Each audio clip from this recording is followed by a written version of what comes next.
Doctor గారు, నా పేరు దివ్య. నా వయసు 24 సంవత్సరాలు. ఇప్పుడు నాకు ఫస్ట్ ప్రెగ్నెన్సీ, 8వ నెల. డాక్టర్ దగ్గరికి వెళ్లి చెకప్ చేయిస్తే హిమోగ్లోబిన్ 10 ఉంది అని అన్నారు. బ్లడ్ ఎక్కించాలని అన్నారు. దీనికి మీ సలహా ఏంటో తెలియజేయండి అని అడుగుతున్నారు. ఈ ప్రశ్నకు గైనకాలజిస్ట్ డాక్టర్ శాంతకుమారి గారు సమాధానం అందిస్తారు. దివ్య, హిమోగ్లోబిన్ తక్కువ అంటే అనీమియా అని, కానీ మీరు మీ రిపోర్ట్లో మీరు ఏం చెప్పారంటే హిమోగ్లోబిన్ 10 ఉంది 8th month. 10 మరీ అంత భయంకరమైన తక్కువ హిమోగ్లోబిన్ కాదు. 10 హిమోగ్లోబిన్కి బ్లడ్ ఎక్కించుకోవాల్సిన అవసరం అస్సలు లేదు. ఈ మధ్యలో మనము బ్లడ్ ట్రాన్స్ఫ్యూషన్ అనేది వీలైనంత వరకు మేము అవాయిడ్ చేస్తున్నాము. మేము డాక్టర్స్కి, పేషెంట్స్కి అందరికీ ఏమి అడ్వైస్ ఇస్తున్నామంటే ఈ మధ్యలో blood transfusion only emergency situation, ఒక్కోసారి సర్జరీలో అక్యూట్ బ్లడ్ లాస్ అలాంటి సిచ్యువేషన్లో మాత్రమే మేము బ్లడ్ ట్రాన్స్ఫ్యూషన్స్ అడ్వైస్ చేస్తాము. ఇలా 10 grams అస్సలు నీకు బ్లడ్ ఇవ్వాల్సిన అవసరం లేదు. యూజువల్లీ హిమోగ్లోబిన్ తక్కువ ఉంది అనుకోండి, ఒక్కొక్కసారి 6 అలా హిమోగ్లోబిన్ ఉంది, ఎర్లీ ప్రెగ్నెన్సీ అనుకోండి, మనం 3 months 4 months ప్రెగ్నెన్సీలో కూడా సివియర్ అనీమియా ఈ మధ్యలో చూస్తున్నాము.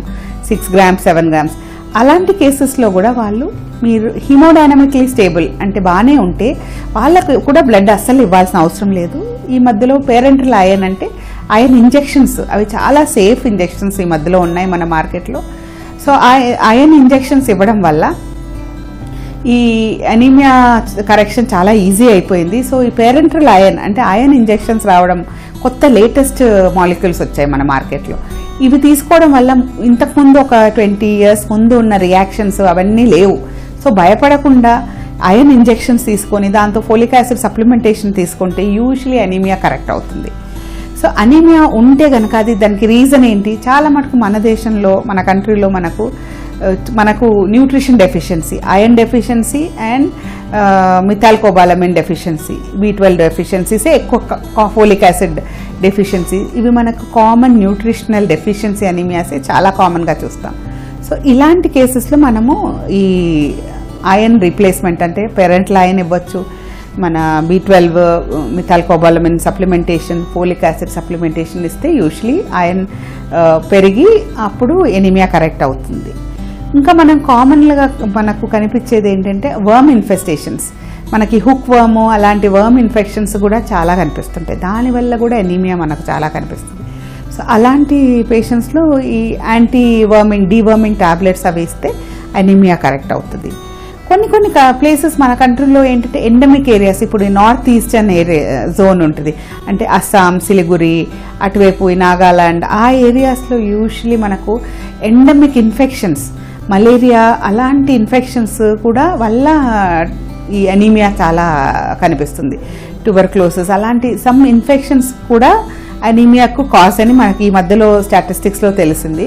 సో అలాంటి ఇన్ఫెక్షన్స్ని కూడా కంట్రోల్ చేస్తే అప్పుడు అనీమియా ఇన్సిడెన్స్ చాలా తగ్గుతుంది.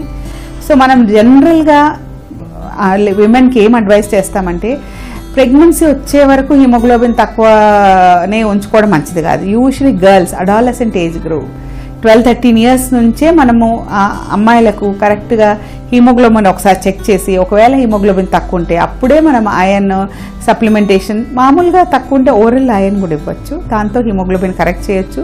బిఫోర్ గెటింగ్ మ్యారీడ్ హిమోగ్లోబిన్ కొంచెం పెంచి తర్వాత మ్యారేజ్ అయ్యి ప్రెగ్నెన్సీ వస్తే అప్పుడు safe pregnancy, safe motherhood and healthy family.